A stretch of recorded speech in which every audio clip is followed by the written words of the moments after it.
Assalamualaikum warahmatullahi wabarakatuh. Om Swastiastu, Namo Buddhaya, salam kebajikan. Sahabat-sahabat dimanapun juga berada, baru saja usai gugatan ijazah Gibran Raka Buming Raka ditolak, sahabat ya.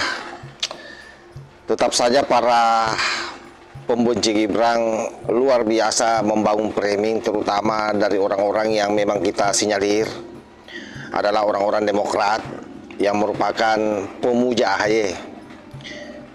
Saking kencangnya dia mendelegitimasi Gibran, seolah-olah bahwa Gibran itu tidak ada apa-apanya ketimbang AHY. Padahal kita tahu bahwa survei terbaru itu menempatkan Gibran sebagai cawapres yang paling terkuat. Dan surveinya itu tidak main-main, 71,4%, sahabat. Makanya saya bilang ini orang-orang semua ini sepertinya sudah pada bingung melihat betapa Gibran, Pak Jokowi diserang secara membabi buta, tapi tetap saja rakyat begitu kuat mencintai mereka. Nah, untuk lebih jelasnya coba kita cek videonya dan bagaimana M. Kodari menampol mereka secara tidak langsung semuanya, sahabat. Ini dia videonya.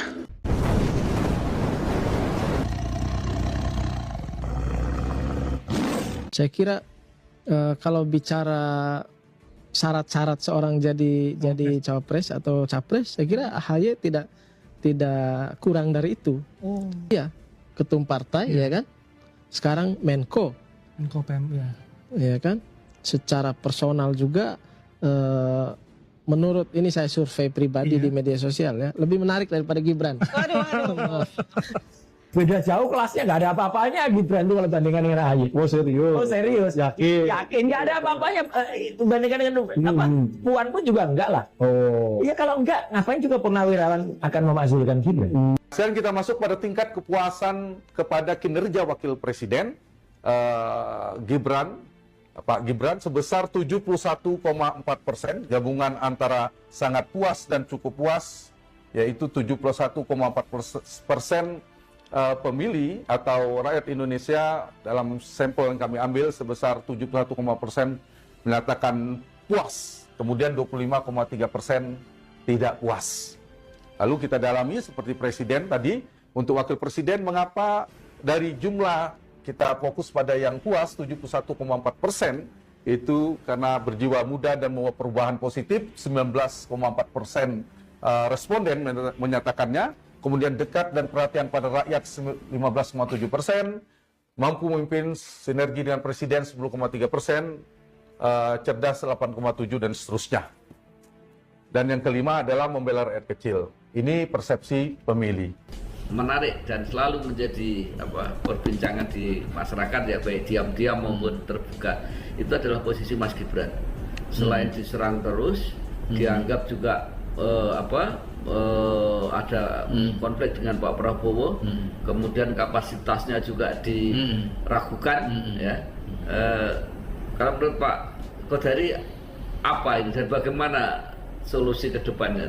Ya, pertama kan memang yang tidak senang dengan Pak Jokowi dan Mas Gibran itu kan masih belum move on tadi kelanjutannya, dan mereka pengen menyingkirkan atau pengen menggagalkan atau mendelegitimasi Mas Gibran dengan cara mengadu domba dengan Pak Prabowo, yang de facto pada hari ini bukannya menjauh malah tambah dekat. Gitu. Nah, yang kedua soal kompetensi, Mas Gibran kan sudah membuktikan kinerja dia sebagai wali kota Solo, sebagai wakil presiden. Dulu diremehkan, wah ini pasti kalah nih debat kandidat lawan profesor. Ternyata profesornya yang keteteran. Gitu. Samsul ya jadi semakin sulit disusul. Dan pada hari ini kita lihat Pak Prabowo memberikan kepercayaan yang sangat besar dan kepercayaan penuh kepada Mas Gibran ya. Kebetulan wawancara ini kan dilakukan di saat Pak Prabowo melakukan kunjungan yang panjang ke luar negeri. Beliau mengeluarkan surat yang isinya itu menunjuk Mas Gibran untuk menjalankan pemerintahan. Menurut saya itu dengan sangat jelas menunjukkan bahwa tidak ada keretakan antara Prabowo dan Gibran. Bahwa Prabowo Gibran itu satu kesatuan. Itu ada yang menafsirkan begini, ketika mau keluar negeri, Pak Prabowo kan mengatakan para menteri kalau ada masalah-masalah lu langsung telepon saya. Itu ditafsirkan nggak percaya pada. Ya namanya juga cari-cari celah. Kalau saya baca itu sebetulnya instruksi yang bersifat umum saja. Ya. Bahwa Pak Prabowo itu tidak ingin terlalu tidak ingin berjarak dengan menterinya dan ingin agar kalau ada masalah itu secepat-cepatnya ditangani. Ya. Untuk diketahui Pak Prabowo ini ya, itu kalau beliau masuk ke ruangan itu nggak pengen hadirin itu menteri-menterinya berdiri loh. Gitu. Ya, masih banyak yang berdiri sih termasuk saya karena rasa hormat, rasa segan ya kan, kewibawaan presiden gitu. Tapi beliau tuh saking egaliternya gitu ya, saking tidak mau birokratisnya itu. Jangan berdiri. Saya membacanya gitu loh Pak. Ya baik. Nah, Bersifat umum ya, bukan khusus berkaitan dengan keberangkatan ke luar negeri. pada waktu acara MTQ itu di Palangkaraya itu Pak Gibran tidak nyambut. Nah, dianggap Wakil Presiden kok nggak nyambut. Nah, ketika kemudian di depan bupati, kalau nggak salah bupati wali kota itu dengan gubernur itu dia menyambut tanpa tag, orang komentarnya ini ngapalinnya berapa lama ya? Jadi selalu dicari, Selalu serba salah lah ya. menyerang Mas Gibran, menyerang Pak Prabowo, biasa Pak. Kita kalau di ranah publik kan selalu ada pro dan kontra. Nggak mungkin 100% orang itu setuju kepada kita kalau kita berada di pemerintahan, kita berada di politik itu nggak. Kelakuan anak abah dan Pada anak akhirnya memang banteng. disitulah menurut saya sebetulnya ya demokrasi. Ya saya dalam Pilpres 2024 tampil ya membela 02.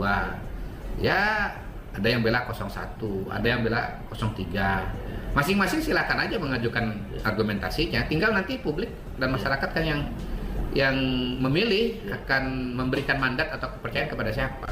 Sampai kemarin Pak di acaranya Kagama juga masih begitu. Saya masih ketemu Bivitri Susanti. Bibip masih dengan teori dan pandangannya pada saat Pilpres, ya saya tetap dengan pandangan saya seperti Pilpres dulu. Di acara itu Pak, ada Bivitri Susanti, ada Aryo Bimo PDI Perjuangan, ada Ari Sujito, ya.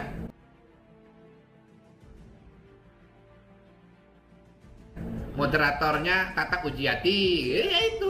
Ada semua itu 01, 02, 03-nya Pak. Gitu. Nggak apa-apa, kita hadir aja, datang, ya masing-masing menyampaikan pemikirannya. Pak Godari, saya melihat sebenarnya Pak Mas Gibran ini kan kreatif orangnya. Jadi sekarang membuka lapor Mas Wapres. Wapres. Ya. Artinya bahwa itu luar biasa loh, terobosan. Dulu Wapres kan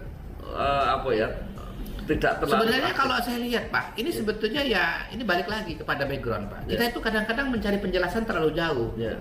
Padahal penjelasannya sederhana aja, bahwa manusia itu, bahwa pejabat publik atau siapapun juga, CEO, segala macam, dia kan manusia dengan sejarah, manusia dengan latar belakang.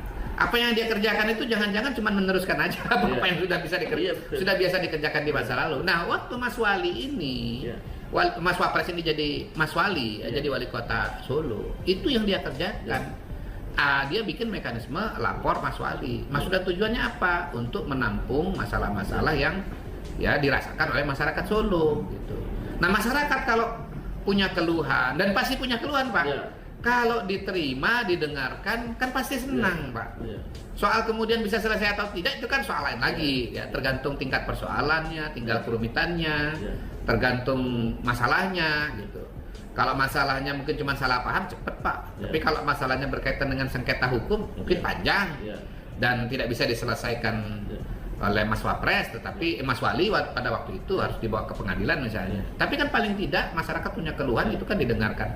Dan jangan-jangan masalah-masalah itu memang berkaitan dengan masalah-masalah yang sebetulnya teknis dan berkaitan dengan aturan yang ada, harusnya misalnya boleh tapi kemudian tidak boleh, harusnya diberikan ternyata tidak diberikan, kan itu namanya bantu rakyat. Saya kemarin ditanya juga, apa ini nggak tumpang tindih? Saya bilang gini, kalau kita bicara Republik ini masalah banyak banget. Ya, yang merasa punya masalah juga banyak banget. Makin banyak saluran, makin bagus. Sehingga kemudian masalah-masalah itu lebih banyak yang menangani. Jangankan Mas Wapres, KSP pun juga dikirimin orang. Padahal KSP ini tidak membuka tidak membuka program atau tidak membuka posko Saluran. pengaduan, enggak Pak. Tapi tetap ada yang kirim, hari-hari itu ada aja yang kirim ke saya, mungkin kepada Pak Kasab juga keluhan-keluhan. Nah, saya tinggal teruskan aja kepada Kementerian Teknis atau saya teruskan kepada lapor Mas Wapres gitu. Gitu. Ya kalau saya sih terus terang begitu ada laporan di sini, saya bilang kirim aja ke Mas Wapres.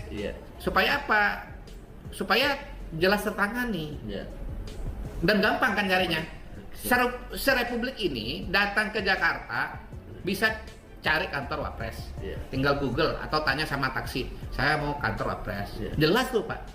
Kalau kementerian kan mungkin bingung juga di mana kantornya. Belum tentu juga ada posko pengaduan yang khusus menerima keluhan dari masyarakat, belum tentu juga. Tapi ini udah ada jelas.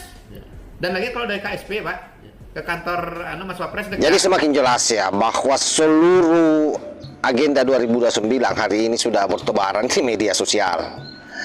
Dan buat saya itu sah-sah saja dalam kontestasi politik. Hanya saja kemudian menjadi problem besar ketika isu murahan sekelas ijazah itu yang dijadikan alat. Karena itu akan membuat lawan politik semakin kuat. Kenapa? Karena pertama isu receh, dan yang kedua di ujung nanti mereka tetap menang.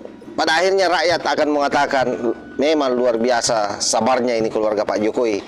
Betapa dia dihina, betapa dia dipitnah, tetap dia hadapi dengan tenang, dan bahkan mereka semua terkesan memilih untuk memperlakukan orang-orang yang menjadi lawan politiknya sebagai teman. Bahkan pernyataan terbaru Pak Jokowi kan sangat jelas bahwa soal maaf itu urusan pribadi. Artinya dari nuraninya yang paling dalam, ia menyesalkan juga sikap orang-orang ini semua. Tetapi kemudian persoalan hukum tetap berjalan, dan itulah yang terjadi terhadap Roy Panci dan para pemuja AHY yang hari ini koar-koar terkait soal bagaimana kehebatan AHY ketimbang daripada Gibran. Ini kan lebih pada perebutan nama sebenarnya yang paling layak mendampingi SBY 2029. Dan sekali lagi buat saya dalam kontestasi politik itu sah-sah saja. Saya kira demikian ya. Wallahul muwaffiq ila aqwamit thoriq. Wassalamualaikum warahmatullahi wabarakatuh.